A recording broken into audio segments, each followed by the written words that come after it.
fish catfish out of the river, to be stewards of this land. You see, Sherelle Parker, the city could learn a lot from us. They could learn how to help without force or coercion. They could learn how to be in community with one another. Because community doesn't come from high-rise waterfront apartments. It comes from being able to talk things out when things need to be worked out, and right now we got a lot of stuff to work out. Yeah.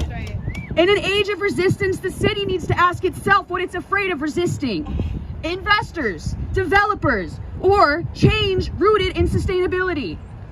It is not sustainable to continue discarding encampments. It is not sustainable to develop this land. Every time you put a tent in a dumpster, we are helping put another one up the next day. Every time you take away a job opportunity, we are finding ways to get cash in hand, food in mouth, hygiene supplies, clothes, vaccines, HIV tests. Come on! We are here coordinating wound care, doctor's appointments, and hospital drop-offs, finding prenatal care, reobtaining vital documents you destroyed with our money. Paying for storage units with community funds so the residents' belongings don't get destroyed in the next city-funded sweep. It's hard to wait for housing, especially when the city continues to throw away all of your belongings. They make you move again and again and again. You could learn a thing or two from us, Sherelle Parker. We brought sandwiches when you brought machetes. We talk about criminal behavior in the city of brotherly love. We must observe those who act the least like brothers. The shadow politicians pulling the strings and calling in favors. The landowners who embezzle money.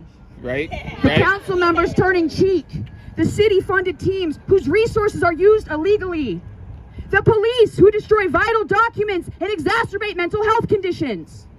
The understaffed and stigma-filled homeless and healthcare services whose entire frameworks need to be rebuilt. The inaccessible housing, the ever-present public judgment and scrutiny.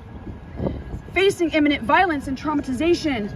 Perhaps the worst, the mayor that continues to pass legislation that kills more of this population, more of your neighbors, more of your family. The community love that happens here will never be replaced by $300,000 condos because there is nothing in money.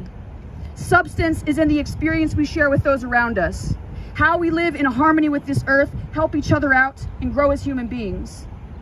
Nothing grows when we poison the well, so stop poisoning the well. Stop the illegal evictions, stop the forced removal, stop underserving this community, stop punishing homelessness. You don't get to decide what's best for this community. You don't even know this community. The only time you are ever in the camps is when you are forcing people out of them. In heat waves, in winter, in sickness, and in health. You could learn a thing or two from us, Sherelle Parker. We know how to overcome and rebuild. We know how to look after each other. We know how to do what's right and what needs to be done. Come have a seat at our table, Sherelle Parker. Leave the machetes, we'll bring the sandwiches. Yeah! Woo! Woo! Woo! Oh my God. Okay. Oh my God. Rockstar alert. Oh my God. That was incredible, Erin. Thank you so much. I have been choking back tears that entire time, but I'm gonna get it together. So the next point that I want to invite somebody else up who is another organizer who's been working with this community for a long time. Colleen. Yeah. Come tell him, Colleen. I'm not sure how I'm gonna follow that one up. Good morning. Thank you all for coming out today. I am not a lawyer. I am not a city official. I don't own property. I'm a neighbor. And I'm a member of the South Philadelphia Food Not Bombs chapter. We've known some members of this community for almost 3 years. If you were to meet this community, we could tell you who could teach you about Greek mythology, who could teach you how to build, who could help you with language study. We could tell you how everyone likes their coffee and who has a particular affinity for lemon tea or extra powder in their hot chocolate. We've celebrated birthdays, we've grieved loss together, we've protected one another, and for those of us who come out to help the encampment, we've also received support on our bad days. If you were to meet this community, you would know that these residents are your neighbors too, who just happen to live outside while you happen to live inside. There's a false and unreasonable standard we hold to our neighbors. Can somebody hold this for me? My hands are shaking. Aw.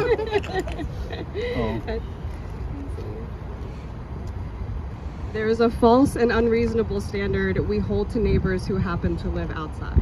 I can think of many homeowners, much more wealthy people in this city, who deserve to be under far more scrutiny than those who happen to live outside. The residents here need to be known for who they are and what they've contributed to this city. They are teachers, engineers, social workers, electricians, builders. They are part of the fabric of this city. Plumbers. If city officials want to talk about community, then they have to stop pushing community out only to build high-rise apartments no one can afford and shopping malls that lay destitute. We pour concrete over land that is capable of housing and feeding us in a responsible and ethical way. Philadelphia already has the housing to offer to everyone here. The solution is always housing. The solution is also always choice and autonomy. The constant displacement is too disruptive to build something that is meant to offer safety and solace.